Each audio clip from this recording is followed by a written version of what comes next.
Okay. Hello, everyone. This is Qin Peng talking about the weather. Today, I will introduce a book. It's a Chinese name is 气候紧急时代.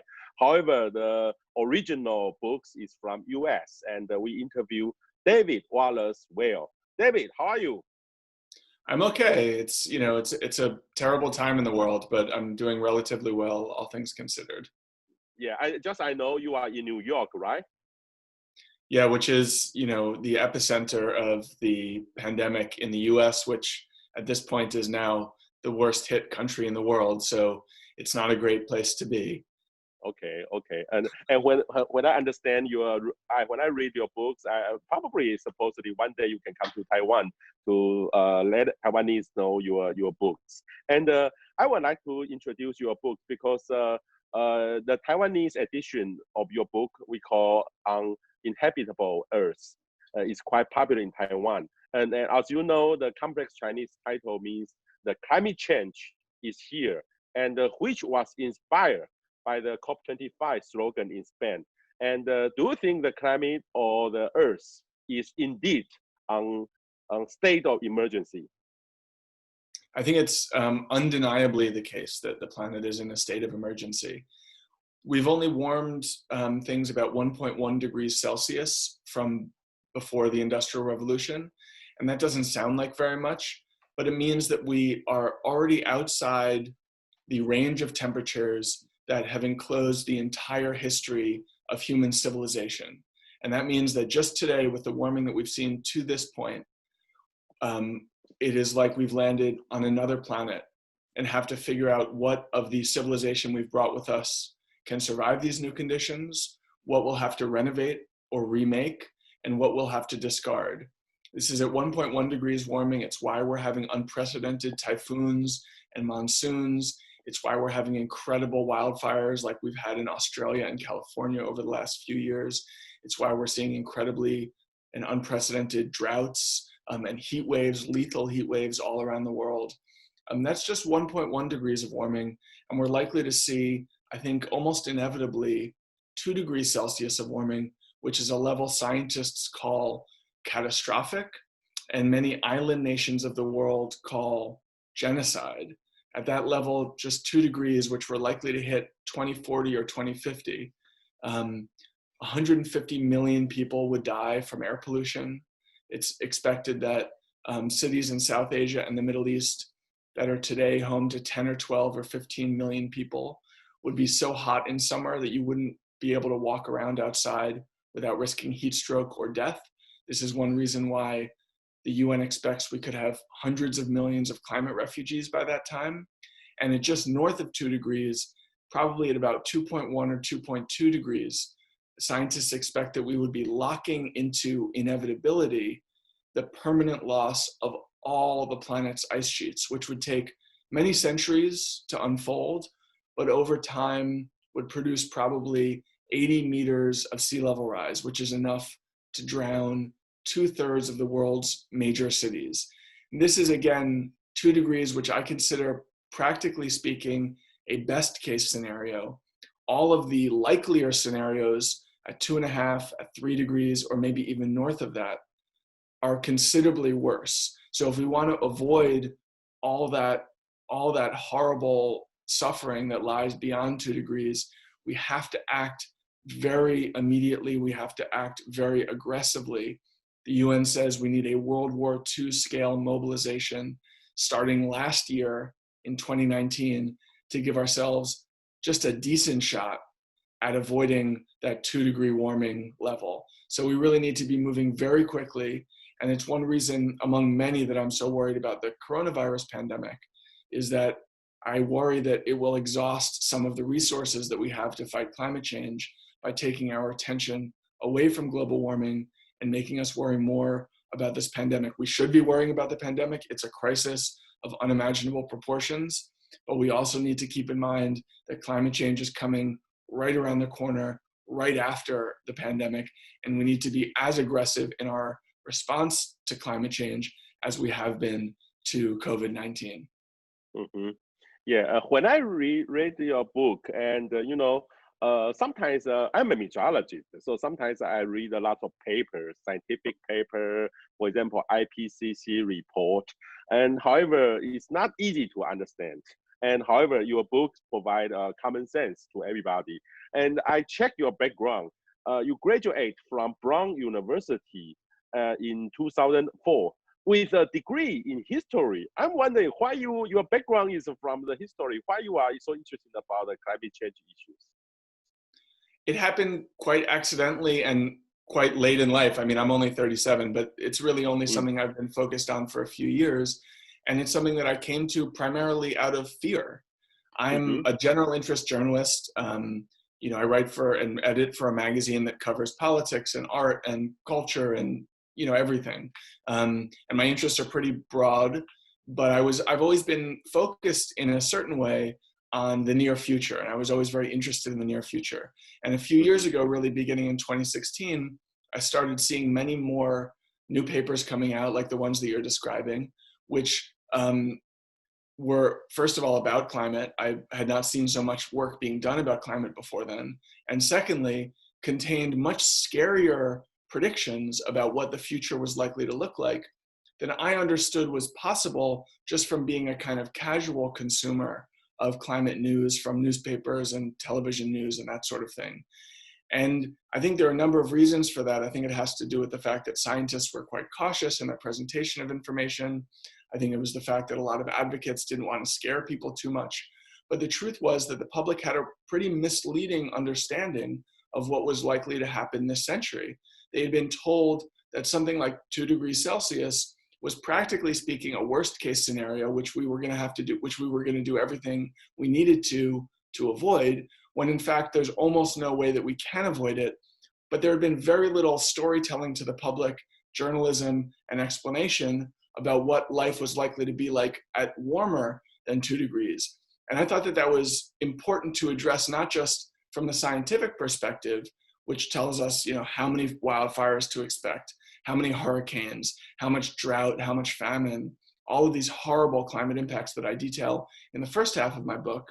But I also thought it was really important to think about how those changes, if they come, are likely to transform all the other aspects of our lives, our politics, our relationship to history, our sense of family, our sense of community, where we place ourselves in relation to nature, what we expect from the future, whether we expect it will bring us more prosperity or the opposite, what we think about when we think about our relationship to technology and to capitalism.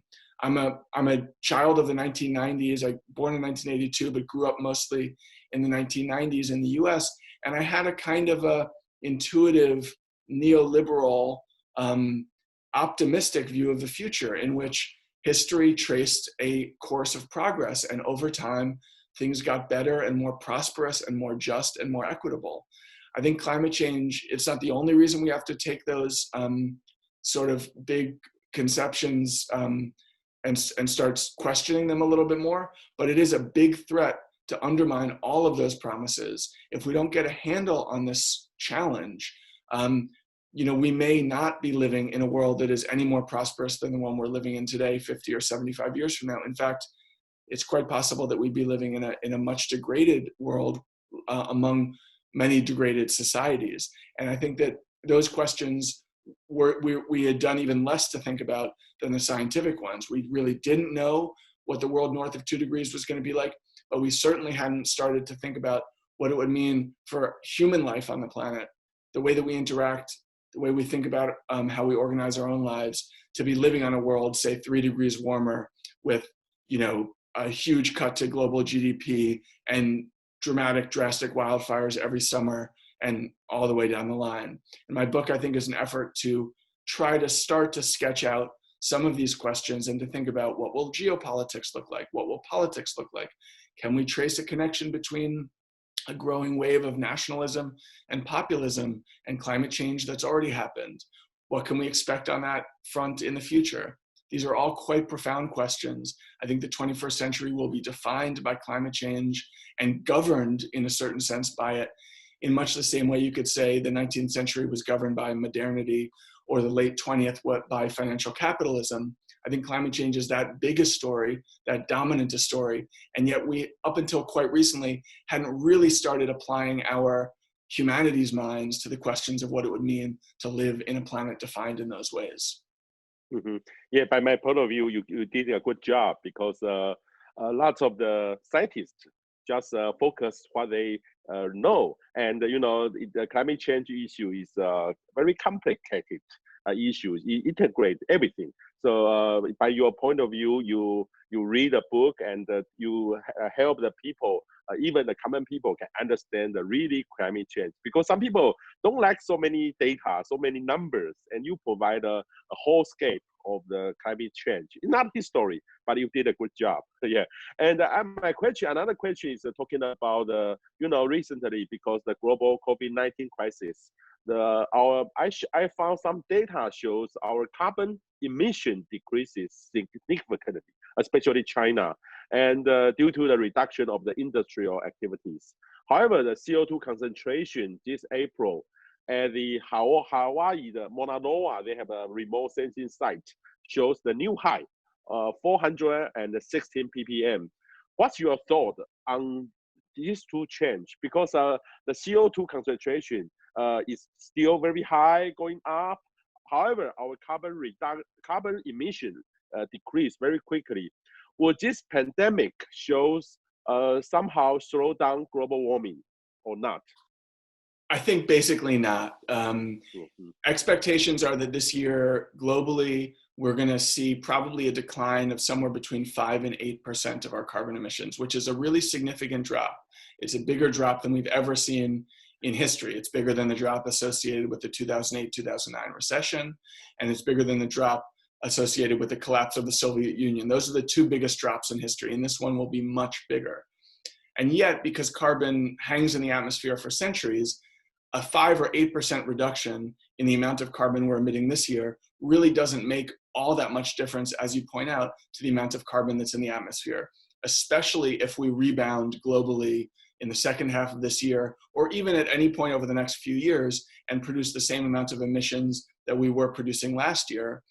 We're not going to be in a considerably better place than we would have been without the pandemic. And I think it tells us at the same time just how large this challenge really is, because we have essentially, at a global scale, if not shut down entirely our economies, really dramatically reduced our industrial activities, our transportation, and our energy needs over the last few months. Probably a lot of that will continue for the foreseeable future. And yet we've only been able to reduce our carbon emissions by 5 to 8%. We haven't reduced them by 50%. We haven't reduced them by 75%. And the UN says that in order to safely avoid 2 degrees of warming, we need to cut our emissions 8% per year, every year, from now till 2030, and then actually accelerate those reductions after 2030. So in order to have a decent chance or a good chance of avoiding a catastrophic level of warming, we would need to reduce our emissions by as much as this pandemic is reducing them every single year for the next decade, and then reduce them even faster. And this, to me, is an important point because it illustrates the fact that consumption patterns and consumption changes alone don't make that much difference. If people aren't flying, if they're not traveling, if they're not using that much energy themselves, it only makes a very small difference in our carbon emissions. What we need is a much more systematic, fundamental restructuring of, for instance, our electric grid and our energy sources and our technology of airplanes and our way of raising agriculture. Because if we're reliant on individuals to reduce their consumption or change the patterns of their consumption, and we're depending on those changes getting us to a habitable, comfortable planetary future, the pandemic shows us just how limited the impact of those kinds of changes really is. Mm-hmm. Interesting. And in your book, I found, because you wrote book maybe 1 or 2 years ago, and you published the English version last year. However, one of your chapter mentioned about the global warming and also the pandemic. I'm wondering why you have the idea, because it's all, some people say you 100% predict the same status this year. Well, I certainly wouldn't go that far, but it's something that epidemiologists and those studying climate change have been saying for quite a long time, that this sort of disease event that we're living through now, this tragic disease event, was inevitable. It was just a matter of time. And that's in part because of the changes that we're engineering to the planet. The more that we deforest and develop previously undeveloped areas, the more that we scramble natural habitats and ecosystems, in part through temperature changes that we're creating, but also more directly, if we build into a region that had never been habitable by humans before, the animals that live there are going to be driven out, and the viruses and bacteria that live in those animals are going to be driven out into new environments in which they may come into contact more with humans, which is only going to produce more disease events like this one. The more climate change that we engineer, the more pandemics we will have going forward, even though this one in particular isn't exactly a climate change pandemic. Climate change is going to make pandemics generally more and more likely. But there are other disease effects that are even more dramatic. It's the case now that diseases like malaria and dengue have basically been confined to the tropics for all of human history. And the mosquitoes that carry those diseases are already beginning to fly much farther north and much farther south. And as soon as 2030 or 2040, they're going to be flying in Northern Europe and Northern China, in Canada, and all the way down towards Patagonia in South America and all the way to South Africa, which means that what we used to think of as this quite limited geographical area in which these incredibly devastating diseases can take root is going to be expanded to include practically the entire globe. And I write in the book, it's also the case that there are diseases frozen in permafrost in the northern latitudes, which are emerging from that ice, and in some cases already affecting humans. I don't think that there's going to be a large-scale effect from that, but it illustrates in a really vivid way just what it means when we destabilize the planet for our own public health. We're going to be bringing about many eventualities that we don't anticipate, that we're not comfortable with, and yet which are made inevitable by how much change we are bringing to this planet, which has been in a very stable equilibrium for millions of years. And we have come along, and in the space of just a generation, really, really destabilized that equilibrium such that the whole planet is now in a kind of state of chaos, and we're going to have to adapt and figure out how to live. Part of that is going to be dealing with many more disease vectors than we've had to deal with in the past. Mm-hmm. Yeah, you make a clear description about the interaction between climate change and the pandemic. Can we say in the future, the climate change will be more severe than the pandemic crisis in the future? Can we say that? I think it's a little unclear because we don't know how bad this pandemic is going to be. If you take the infection rates and the case fatality rates that we are basically seeing that we saw in China, we've seen in Europe, and we've seen in the U.S. now, and apply them to the whole global planet's population, then we're talking about a disease that is going to kill tens of millions, I think probably hundreds of millions of people all around the world, and that is quite horrifying. I think probably climate change will ultimately do more damage than that, but the scale of this pandemic is still very much unclear. In part, that's because we don't yet know, we haven't seen all that much pandemic activity in the Southern Hemisphere generally. There's some thinking that there's some climate effects, some weather effects, and the seasonality may play a role. There's some thinking that it has to do with the relative age skew of those countries, many of which are much younger than, say, Western Europe or the US, certainly. But there are also a lot of things we still don't know about this disease. Just over the last week, we've learned about a new outcome in children who are developing a Kawasaki syndrome-like set of symptoms well after they were thought to have completely recovered from the disease. So even though we feel this disease has completely taken over the planet, which it has, we still are in the very early stages of understanding what it is, and we don't know what the ultimate toll will be. Personally, I do think we will get beyond it. either through vaccine or treatment or some combination of those, and medical surveillance, like has been done so effectively in Taiwan, among other places in Asia.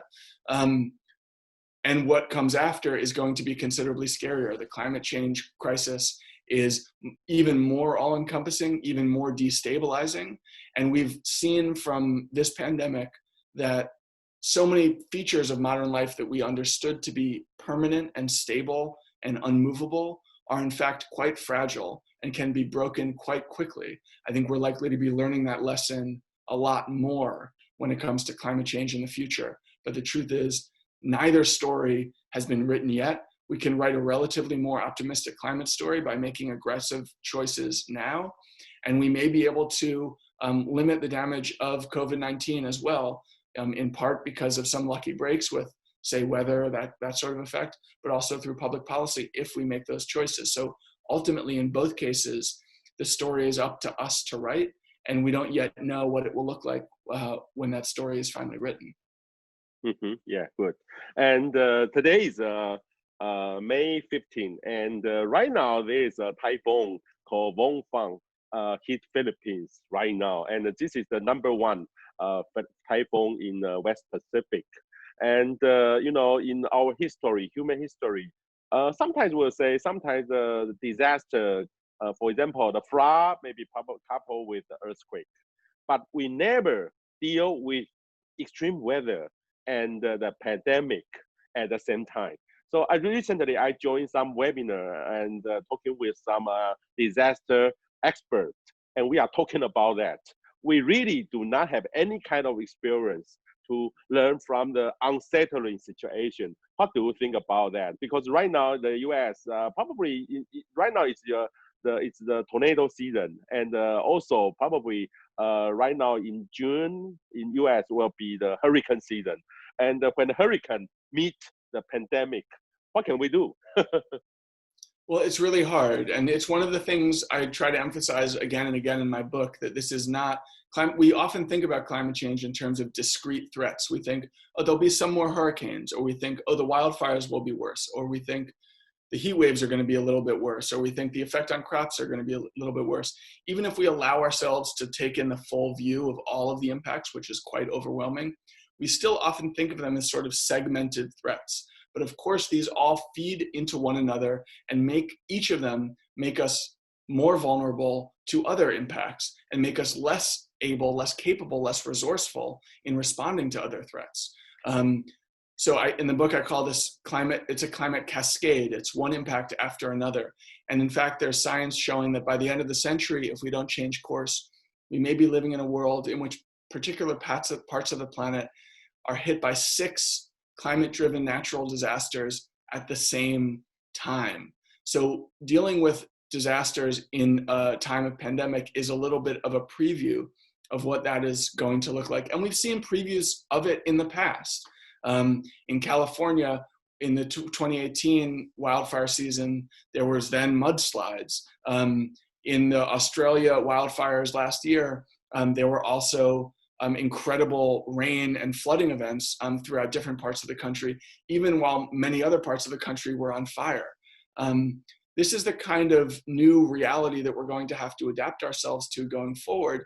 And the trade-offs are quite clear and quite scary. To name one example from the US, right now, the state of California is worried that they won't have enough people to fight the fires in the wildfire season, because, as grotesque as this may sound, a large percentage of the firefighters that we send into those fires are actually in prison. They're prisoners who are furloughed from prison, paid an abysmally low wage of about $1 a day, and sent to deal with the fires. Because prisons are such a hotspot for the pandemic, California, like a lot of liberal-minded states in the US, has been releasing prisoners early so that they won't get the disease in prison and they won't have a public health crisis in prison. But that means 2 or 3 months from now, when the wildfires really start up in earnest, we may not have the manpower that we need to fight them because the prisons are largely empty. There are also even more acute trade-offs, even in this particular example, in the sense that in the US generally, over the last 6 months, we've had a shortage of N95 respirator masks, the kind of high-end masks that really provide good protection against the transmission of COVID-19. Those are the same masks that are used by firefighters fighting wildfires in California and across the West, which means if we're still in a kind of a supply shortage come wildfire season, those firefighters may have to go into that fire without that protection. And the people evacuated in advance of those fires may have to evacuate in ways that require them to social distance, which is a very different proposition than previous evacuations, even quite catastrophic evacuations that have been produced by wildfires in the past. Of course, wildfires are among the scariest of these to think about because they can happen in an instant. A hurricane or a typhoon, at least you have a few days to prepare for. A wildfire, sometimes you can go to sleep at 8 p.m. one night and be woken up at 1 a.m. with an alarm that the whole neighborhood is about to burn and you have to get out immediately. And everyone in California already lives with that kind of fear. They live with a go bag by the door, they're ready to evacuate.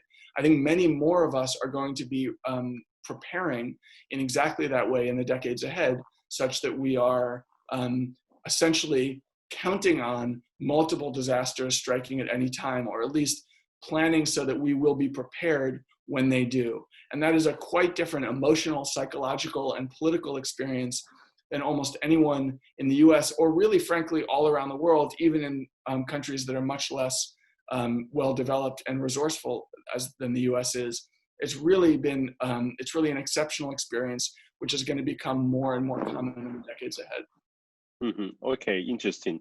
And I'm wondering, because right now, the U.S. government, especially the Trump government, withdraw from the Paris Agreement. Will it be a setback, or probably I can say it's a failure of climate change governance? Well, I think assessing the state of the Paris Accords is complicated. You know, the US has pulled out, and that's been disastrous in a lot of ways. It's created a vacuum of leadership around the globe. And I think it's made further progress a lot harder since Trump came into office. But it's also the case that, you know, no major industrial nation in the world is on track to meet its commitments under Paris, which means that the only countries that are on track to meet them are Morocco and Gambia, which means that even putting the US aside, nobody is yet doing their part, even as it was defined under the Paris Accords. And those accords set targets that would bring us to about 3.5 degrees of warming, or 3 degrees of warming, which means we have to do much, much more than that to bring us into view of that 2-degree goal, which is the sort of globally stated goal.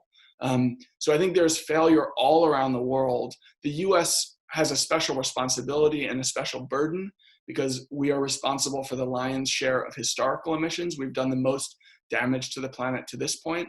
And because we are the world's wealthiest and most powerful country, we need to be playing a much stronger climate leadership role than we have. But I also look at the structure of the Paris Accords and think, if all it takes is the US to elect the wrong president for the entire global effort to fall apart, there may be something really broken about the system itself. And then when you look back, it turns out that there was a lot of celebration of the Paris Accords. They're actually quite similar to the Kyoto Protocol, which was signed in the late 90s, quite similar to agreements that were reached in Rio and Montreal in the early 90s and the late 80s. And each of those similarly failed and produced basically no progress at all when it comes to climate change. And that makes me wonder whether there's something in the UN model which requires a sign-off from all 180 plus nations in the world before any agreement is counted as real, and includes no enforcement mechanisms at all. I wonder whether that system is workable going forward, or whether we should try to find a new approach.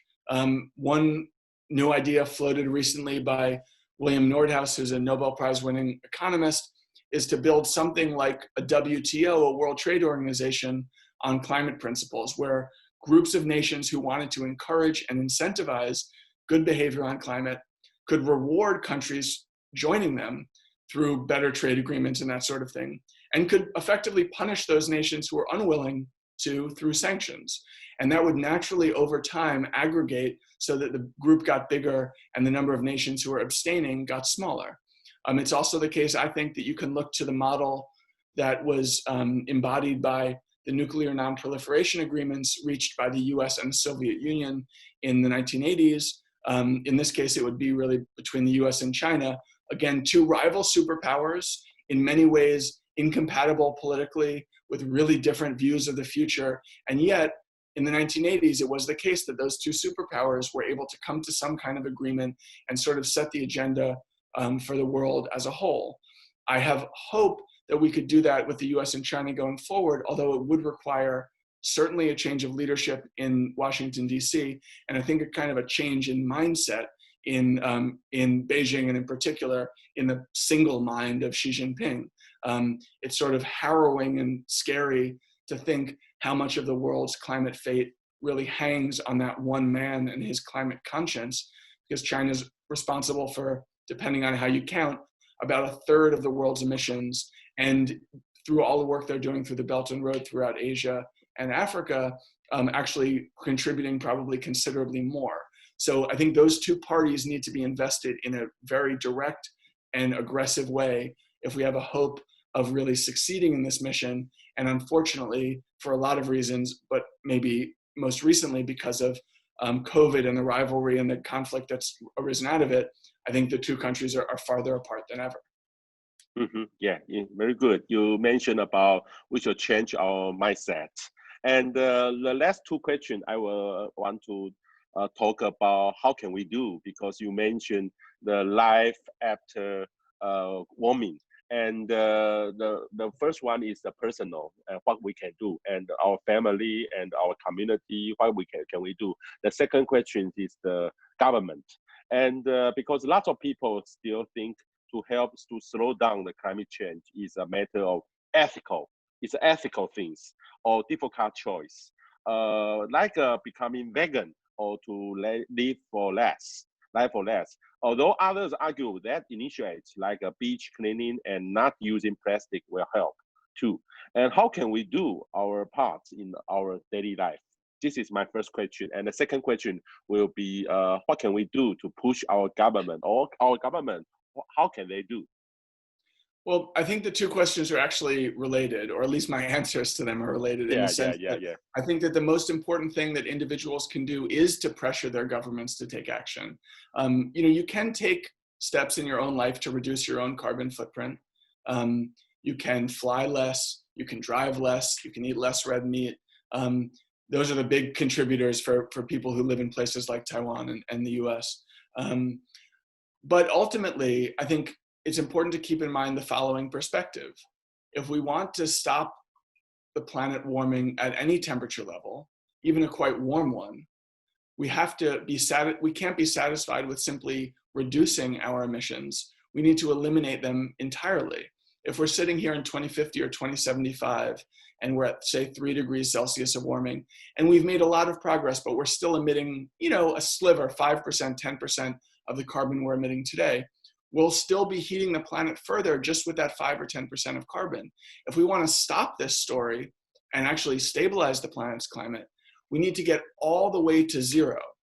And that means unless you think nobody on the planet is ever going to set foot on an airplane again, or nobody on the planet is ever going to want to eat beef again, probably it's more effective for us to think about how can we design airplanes that fly without producing carbon? How can we raise animal proteins in ways that don't produce carbon?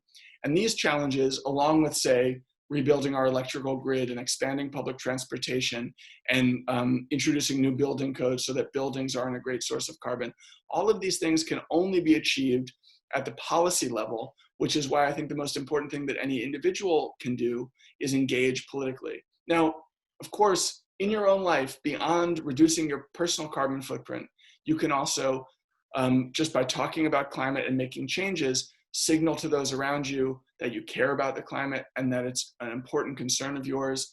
You can signal to your leaders that you're willing to make changes and you're willing to endure changes that they might introduce through policy for this cause.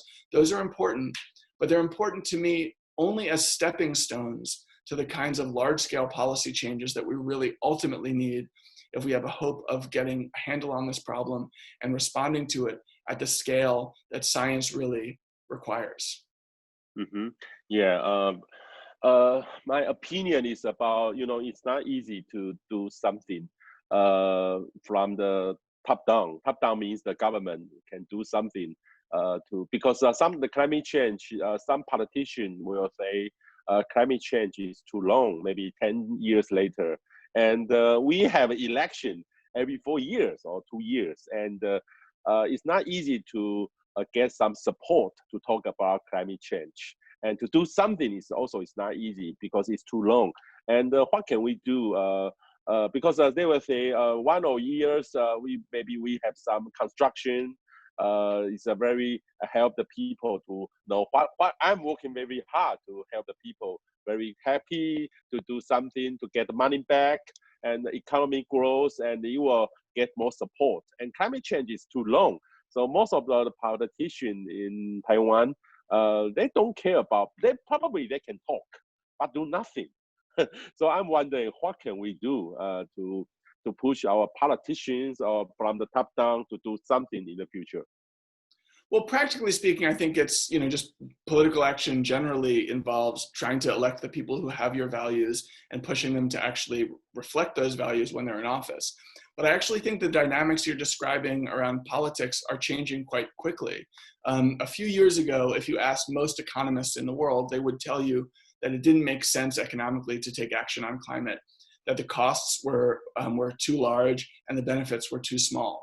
That thinking has really reversed just over the past few years, mostly because the price of renewable energy is just dropping, not just rapidly, it's dropping much more rapidly than anybody thought was possible a few years ago, such that right now, in about 2/3 of the world, it's cheaper to build new renewable capacity than even to continue running existing old, dirty energy infrastructure.